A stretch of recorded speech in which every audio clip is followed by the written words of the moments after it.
Hey there, guys. So we are here with Graden and Will from Indiana today at the Hocking Hill Slingshot Tournament. These guys have been around for a few years. This is a father and son team. I love seeing this. You guys have been, I've watched you actually grow up a little bit, which is cool. So you guys shooting slingshots together. I'm just going to start off. I'm not going to ask these questions just yet. So when did you guys start shooting together? Like what? Who started first? Did you find it? Did you find it? I saw the channel first. Then he saw it, and he's like, I was like, yeah, that's Which channel is that?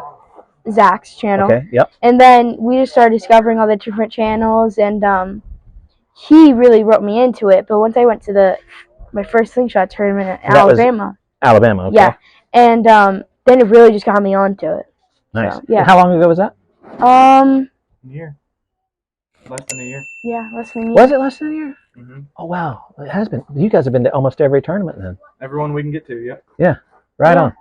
Well, awesome. Well, I know you guys have come a long ways in your slingshot journey. You're shooting really, really well. I was watching you in the range today. So I want to ask you a few of these questions that people hit us up with. I want to get your opinion on it. So first one I've been asking everybody. So a lady out of Chesapeake, Virginia, Joan, asked, how do I determine my correct draw length? How would you explain that to someone if they asked you, how do you determine your correct draw length? Oh, draw length. Yeah. Oh, I don't know the math behind it. I just know that you how do you do it? Well, I pinch the end of a piece of paracord, then draw, and then mark it.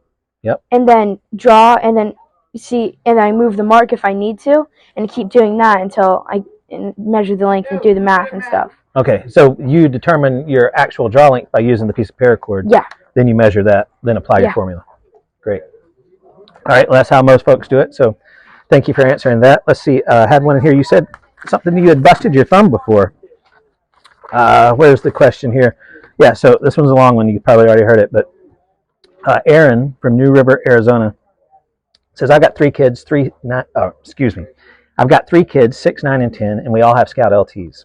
The oldest has only shot his like 5 times because 2 out of the 5 times the clay ball hit his thumb, and he was done after that. I've looked everywhere for kid-sized glove or little armor for the left hand holding the slingshot, but all I find is adult-sized stuff for dart sling shooting.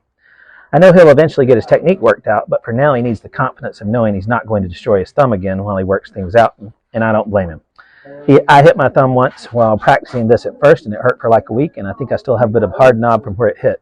Before I make up my own custom solution, is there anything out there like this, or has anyone invented this wheel yet? So how do we fix this problem of his kids smashing their thumbs? Well, I mean, what I did, I went through the problems for a while. I got smashed there. I still got But you were getting smashed in the web of your hand. Yeah.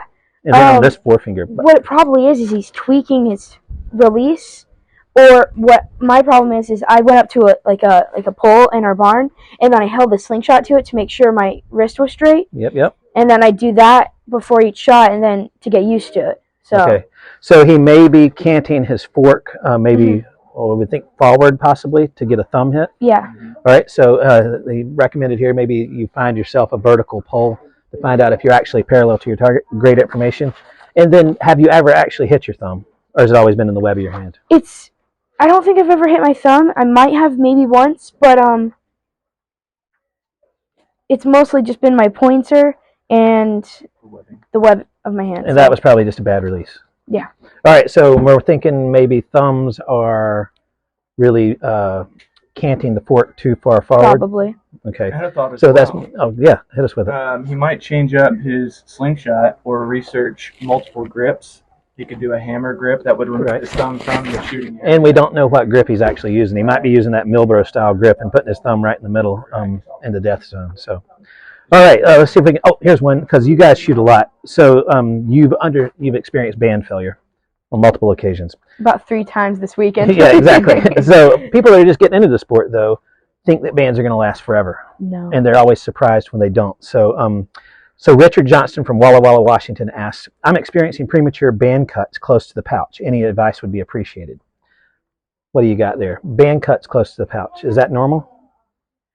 Yeah, that's actually where I'd get mine most of the time. Like a couple days ago, it broke just by the pouch. But it's usually when your slingshot's got sharp pieces on it. Okay. When it has sharp pieces on it, when the bands release, it'll come back and cut, and then you get the cuts near the pouch. Now, do you see those cuts throughout the band, or you see that mostly at the pouch? Mostly at the pouch. Okay. Do you shoot tapered bands? think so. Yeah. Okay. Yeah. So one thing, I get that one, so definitely look for nicks on your slingshot. Yeah. But we also know that tapered bands, there's less material at the tapered end by the pouch. Yeah. That's where it's coming under the most stress. It's also where it's having the most violent action throughout the shot cycle. Yeah. So maybe that's an area. Actually, we know that's an area of why bands fail. And if they're failing at the pouch, that's a good sign. Would you say that's a good sign? Wouldn't you rather see it at the pouch than at the Yeah, fork it end? hurts less. Yes, it hurts less. And again, that's why we shoot tapered bands. So great. All right, let's see if we got one more in here for you. All right, here's one on accuracy and aiming. This is Anja Costa from Vancouver, BC.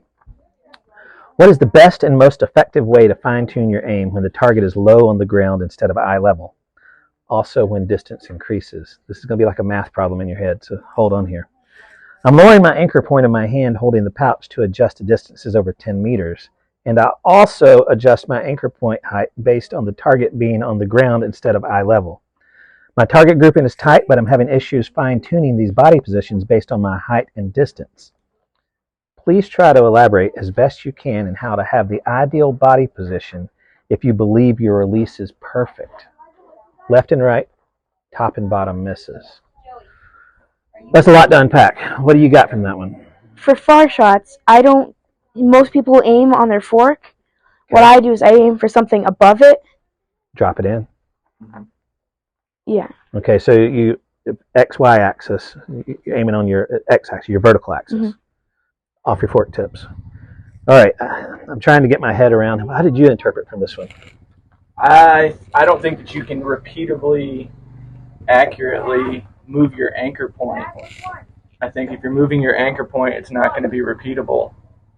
So keep your anchor point the same and adjust or pivot at your hips. Move everything. Your whole frame should move up and down if you decide to do just that. Like an archer would. Just like an archer, absolutely. Okay. Yep. All right, so the big takeaway there, that one resonates. Watch how archers shoot, especially anybody that shoots a traditional bow from a tree stand. Would you agree? Absolutely. Yeah. All right, well, thank you guys. Thanks for sharing your knowledge. Thanks for being a part of the community. Love to see the fathers and sons out here. Awesome. Thanks, guys.